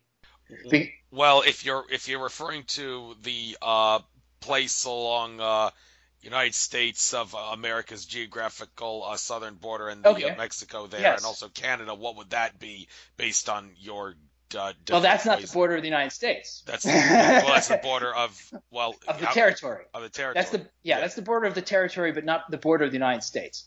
You have to understand that Trump is the CEO of the corporation that is calling itself the United States, that is the game in Washington, D.C. So when he's trying to, quote, protect the border, he's protecting the border of a legal fiction, which is not even real. Okay. And then he's trying to assume that into the real world. This is the power of assumption, right? So when they're trying to protect the borders, I understand it. I get it. Yeah, there should be some kind of ways of maybe not restriction, but at least control, like knowing who comes and goes. According to international law, you have to. The corporations must. They're required to let people come and go freely. Okay, which means that they can't deny people at all, no matter what. There's no grounds for any discrimination here at all. Okay, now that doesn't mean that they can't track people, and I agree that there could be some kind of tracking, but by the United Nations Declaration of Human Rights, it is a human right for people to be able to leave and enter their country freely. And one of the things that is understood is that the world citizens was originally based on being humans rather than being an artificial person. This is where my a little bit of my own spirituality comes in. You could consider me to be a Taoist, a bit of a Shintoist, and a bit of a Christian. I prefer the Tao for the reason that there is no book, there is no canonical text, there is no canon, and the Tao Te Ching is more of a manual for the ego than anything else. Well, and some would hear you say you're taking on multiple faiths. I mean, aren't you wanting to when you take on a faith like that, don't you sort of become a slave to the system, just like you become a slave to the system, or do you disagree with that way of looking at it? I do. Most religions, I would agree with you. Most religions, I would agree with you. Although Taoism, I would disagree because there is no dogma, there is no rituals, there's no objects to adorn, it's entirely devoid of dogma, which is the reason why I like it. Now, when I say that I like the Shintoism, it's the aspects of spirit in every object that I find so fascinating about that. Not the religion, but the spirituality aspect of that. And in terms of Christianity, there's a lot of aspects to that are, very much in alignment with the flow of source. Now, I'm not going to say that it's all true, and for whatever it is, I use it as simply a way of helping me as a tool to become more in alignment with myself. And it was actually on that day of March 11th, the tectonic shift in consciousness, and that happens, every single day. There are tectonic shifts, maybe not quite so big, but definitely there are shifts in consciousness every single day. Every earthquake is someone waking up. Every earthquake's someone waking up. That's an interesting expression there. I never heard that, but I guess there's definitely truth to that because Mother Earth is an entity in living conscious entity, and earthquakes are a way of making a statement indeed. But also switching gears from that, the idea of someday abolishing government. I was listening to one of the interviews on that same program that David Gallup was on. I can't keep forgetting the woman's name, but it's the Galactic Connection YouTube channel that hosts all those programs. And Shell Walling? No. I keep forgetting her name, but this is Galactic Connection YouTube channel. Oh, yeah. And David Gallup was on this, and some people she interviewed, one guy said we gotta abolish government. Well, if you have a government that does understand that the one and only reason government is created is to exert by any force to protect the rights and property of everyone under the auspices of that government, meaning that the government understands that its authority is entirely dependent on the authority of the individuals and the general public who created it, and no the authority of a group cannot exceed the authority of any individual member of that group. Such should be the case with government in real common sense application. And if a government understands that, and understands that the only time a collection of force is necessary is to protect the rights and property of someone who's in danger because someone else is trying to use force against them to harm them or steal from them or whatever, then it's perfectly okay to have a government. So this guy seems to think, well, no, it's always going to lead to disaster. Well, is it always going to lead to disaster? And it also raises a question, since you're talking about us hopefully, ascending or moving to higher consciousness, whatever phrase makes sense. One has to ask, is there going to be such a thing as government in 5D reality? Because some talk about Council of Elders, but some say Council of Elders, that's not government. It may resemble it, but it's not. Okay. It's not. So the nature of government, of course, is that you can't give a right to someone that you don't have. So you can't tell your neighbor that he has the right to steal a car from someone else, from someone that you don't like, for instance. You can't give your neighbor that right. And if you can't give your neighbor that right, then you can't give a government that right. And so in the state that it is right now, where all governments are corporations, they have basically violated these principles and have said that instead of having us giving them the right, they have instituted this idea of contracts, of adhesion contracts, where every person is a contractee of these corporations that are pretending to be governments. And in 5D, are we going to have governments? Probably not in the end, in the long run, although in the intermediate, I would say that they do seem to be at least somewhat useful. And my suggestion is that the ego is directly related to the governments. So if we are going to attach ourselves to a government such as the United States, then that is the ego that we have, or that is, if you will, the ego that is being energized. And there is actually a lot of evidence for this, which is that having a birth certificate does seem to impact how we think and what we do and the lives that we have. One of the most fascinating series that I've seen is called Holic. It's an animated series about Shintoism. And one of the first episodes, they say that when someone has your name and your birthday, that they can influence your destiny. Now, in this episode, of course, they say they can control it, but I don't think that it's absolute. I think it's more of just an influential thing.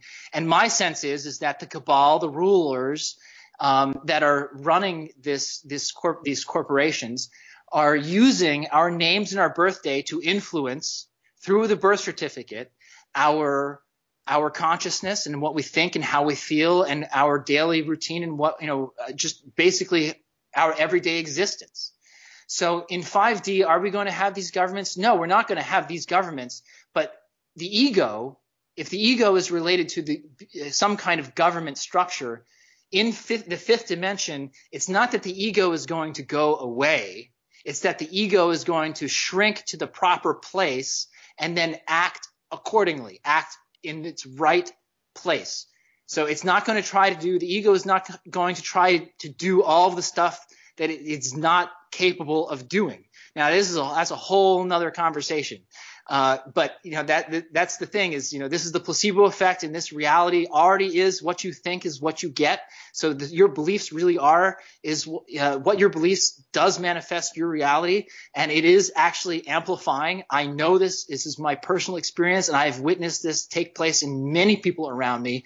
And it is important to note that when one moves into these other forms of consciousness, it is actually possible to have quantum experiences. I have actually had quantum experiences, and I can describe some very strange things to you, and not just my experiences, but also other experiences that other people have had with me. For instance, my cat has actually, I don't know what to call it, teleported in and out of my house once with me and one of my roommates. And I brought it up, and she didn't want to bring it up. And when I did, I was like, hey, what happened? How did the cat get inside? And she just looked at me and went, oh my God, your cat, the cat just like moved from into the house to out of the house. She did that for me yesterday. And I didn't want to bring it up because I thought it was crazy. And I'm like, no, it happened to me too. And she's like, oh my God, I'm glad you brought it up because now I don't feel so crazy. And these things are actually happening. Our consciousness is leaking into these other parallel dimensions, which, as you said, is in some kind of way responsible for the Mandela effect. And that is actually, shifting a lot, and it's changing our perception of time and our perception of space. And that big shift is actually what is taking place also within our ego. And the more we allow and work with our ego to express these new things that are taking place, the easier it becomes to allow more of it into our life and into our experience. So if you want to talk about a government, is there going to be a government? Not in the same way. It's not going to be – you're probably right. It will probably be more lawful based rather than legal based, and it will probably be more distributed.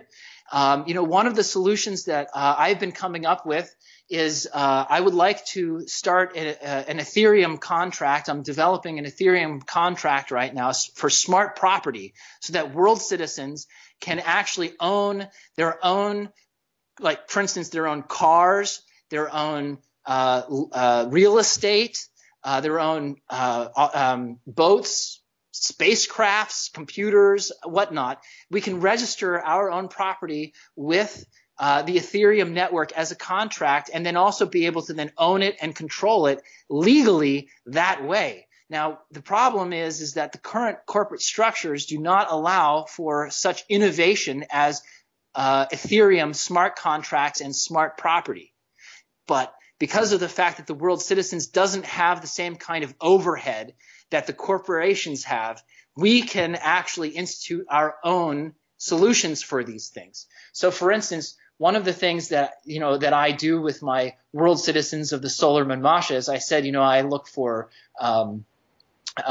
solutions here, is that I have a lot of forms that anyone can download that they can use right now to start expressing themselves as a human being or as a world citizen. And a couple of these forms, let me give you an example here, are the sales and use tax exemption form. Okay, the sales and use tax certificate of exemption can be used by both world citizens and human beings. Okay, and you can it's a really simple form. There's 4 sections to it. You fill out your name, you fill out the corporations that you want to be tax exempt from, and then you can use that tax exemption form to not pay sales tax at Lowe's. You don't have to pay sales tax at Home Depot, which, by the way, has saved me a fortune. Okay, and the reason why those forms are useful is because as a foreigner without the United States, I am tax exempt from the sales tax. Any Canadian doesn't have to pay sales tax. They can get it refunded. If any American citizen goes to the UK, their VAT, their transaction tax, which is a value added tax over there in Europe, you can get all of that money back. Why? Because as a foreigner, you don't have to pay it. So as a foreigner without the United States, which, by the way, anyone that is not in Washington, D.C., is without the United States. The United States is better defined as the United States Incorporated minor. They almost always leave out that minor part. I don't know why, but that's what they do. And so anyone that is outside of Washington, D.C. is called an American national. And any American national can use the sales and use tax exemption, certificate of exemption form that I have on my website. Another form that people can use is an automobile ownership form. Now, this is a really interesting form because what it does is actually cancel the certificate of title for any and every state. And you can do this for boats. You could do this for, spacecraft. You could do this for your car. And I did this with my car, and it actually worked. They did actually literally delete the title in Michigan. And you want to talk about solutions, that's a solution, because as soon as they delete the title, that car is now my private property. I even have a police officer that said that my car was literally private property, and yet when they took it, it was a violation of, the Constitution and the right to private property and just compensation and whatnot. So, there's a lot of solutions going around here that a lot of people are just not seeing. And we need to be told about these things. There are a lot of solutions out here that people can use. Well, that leads me, and we may very well end the show on this. We can go till 8:05 Eastern, since I started the show 5 minutes after the hour.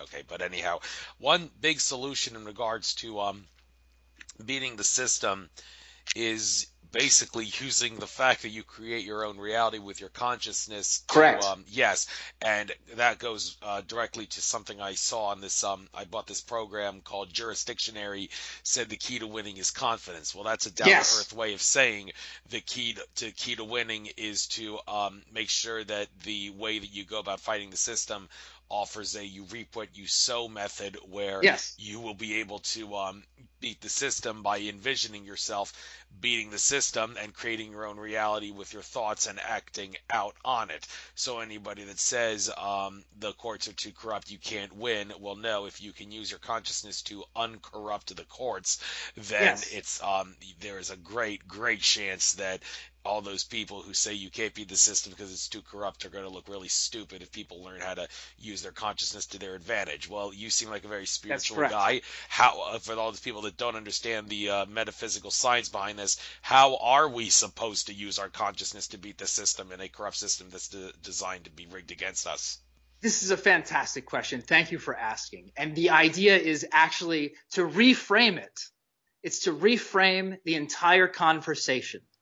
Instead of saying, oh, we're fighting them and we need to beat them, you have to realize that there's nothing to beat, that you have to realize that there's nothing to fight. There's actually fighting them is resistance, and that is what is causing more of it. Okay, what you fight, what you resist, you create more of, right? There's a phrase for that. And so the idea is, instead of fighting them, is to have I don't want to call it extreme compliance, but comply with them and their laws in the ways that they don't want you to comply with. Exercise your right to travel rather than using your driver's license. You can have a common law driver's license form. And that you can download that. That's on the web, and you can customize it, print it out, sign it, and then use that instead of having a driver's license. And you can exercise your, the idea is to reframe all of this stuff, and it's all about how you relate to it. That's how you can change it. You don't change it, you change your relationship to it. That's the fifth density. That's actually what initiates and allows them to be the change. One of the interesting things that the Pleiadians have said is that the way that they treat relationships is that when they leave the presence of someone, that's the last time that they will see them forever. Because the next time they are in their presence, they're entirely, completely new people. Because they are completely, entirely new people themselves. And the idea here is to allow for the most amount of change from instance to instance to instance to instance. The idea is you don't know who they are. You don't know how they're changing. And allow them to show you how you are changing yourself. You need to change yourself into the reality. It's like a television channel. You can't get channel 5 when you're on channel 2. You have to change channel 5 first. Then you can get what's on channel 5. Then you can see it. And that's the thing. All of these channels are right around us right now. Look around. All of the channels are around us. It's up to you to tune in to the reality you want. And that's the reason. And it's not just how you define it. It's how you act on it. If you redefine these things, but then you don't act differently, well, then you're not going to get the change. And the idea, again, is that if you want to see change in the world, if you don't want to be related to these people, then the biggest thing that anyone can do to say that any particular contract or object has no more power in your life is to get rid of it. If you want to say that the driver's license and that contract and those that you don't consent to it, then you need to do it. You need to not consent. You need to give it back to them. You need to tell them, no, I don't want this. In fact, I would prefer to exercise my right to. I prefer to not be a corporation. I'd prefer not to be mind controlled by television. By turning it off. You need to make the choice. Everyone has the choice to be their own creator on this. And it does come down to having the right knowledge as well, understanding what these people are really doing. I just wanted to say people can email me at belisoful, BELISOFUL at iCloud.com. And, and we can continue the conversation there, as well as anyone that is interested in pretty much anything. Just give me a shout out. And my blog is govbanknotes.wordpress.com. govbanknotes.wordpress.com. Thank you for getting your stuff out before I asked for it. Yeah, we're getting there. I've done some radio before myself, and I was going to ask, huh? Yeah. Okay, so it only makes sense to just get it out there. But one more thing I could ask you, somewhat related to this whole thing of using your consciousness to turn the tide in your favor to, I shouldn't say beat the system, but make the system not be so against you. Yeah, to win with it. Let's win. We're all winning. Well, one little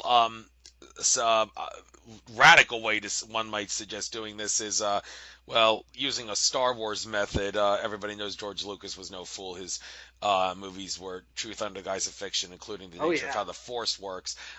This kind of makes me wonder, the scenes in the Star Wars movies where the people with strong Force powers have the ability to use their powers on weak-minded individuals to make them do things that they would not otherwise do. Like, these are not the droids you're looking for. Yes. Move along. Yeah, that kind of thing. Yes. Is there any way that we as a collective consciousness, or even as individuals, if we all have Jedi-like spunk, could actually do similar things, like if we're in a courtroom, to maybe not saying it out loud to the judge, like, you will find me innocent, or waving hands. No, it doesn't have to be like that. It just has to be in a more telepathic nature, sixth sense kind of thing. Do you believe that can be done? Not only can it be done, I know it is done. I've seen people do it. I've done some, not to say that I've done big miracles myself. I mean, I've done little things where, like in a courtroom, I was sitting there and it was waiting and waiting and waiting and waiting. And I thought, okay, I'm done waiting. Like, let's get the show on the road right now. And that was literally the moment the judge walked in the room. So I know that this is actually a reality that is taking place. And was it me that did that, or was it because I just got the message right at that time? Probably both. I mean, that's how this whole thing works. Everything is synchronous. And when everything is synchronous, that's when you know that you're in the flow. That's when all these things happen. That's when you can almost see through the veil of reality around us, which is very interesting because, as Nassim Haramein has said, that the proton, the Schwarzschild proton, is the two-dimensional surface upon which the three-dimensional world is projected onto or from. and that the protons all around us are actually the same proton. So it's actually the proton that is all around us that is the projection screen, and that is the thing that our consciousness works with. Our consciousness is hyperdimensional. Okay, we are attracted this experience to us through hyperdimensional electromagnetic attraction and repulsion. Okay, we are electromagnetic beings, and that is how we can attract these experiences to us, because this is not just necessarily a physical thing. This is a fractal holographic thing. And like I said, it's the Schwarzschild proton that is the fractal holograph that is the projection.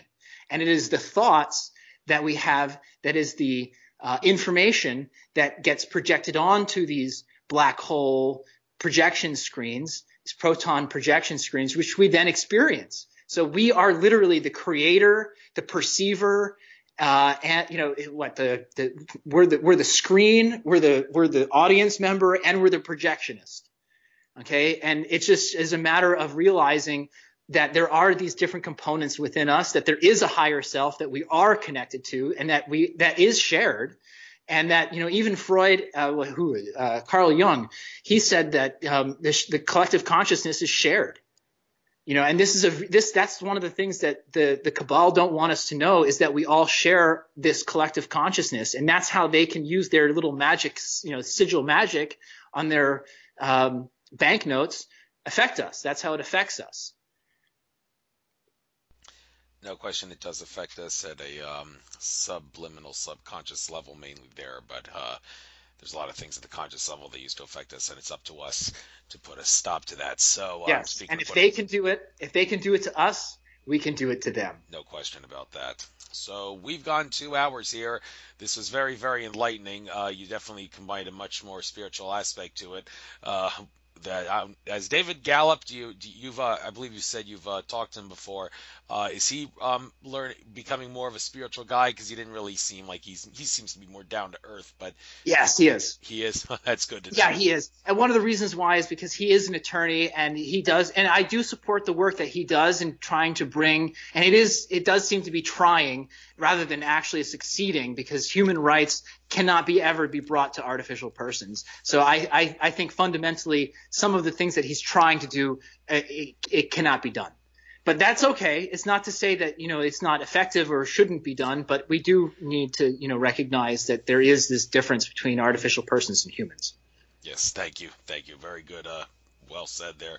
Good way to, end the show now. I promise you I'll make sure this gets uploaded to YouTube soon. Still have to upload my interview with Jonathan Young a couple days ago first. I interviewed him before you, so it's only fair I get his interview up, but I will get yours up as soon as after I upload his, and upload the link to this interview, whatever the YouTube link will be, to social media networks and such. Thank you. And forums and such, so people can learn all about these solutions you put forward and all sorts of other things about World Citizen work. So Brad, it was a pleasure.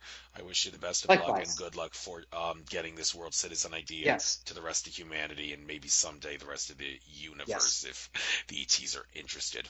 Of course, it's going to happen. Yeah. We love you. Thank you so much, and peace be with you. Peace be with you too. Take care now. Bye-bye. Yes, you too.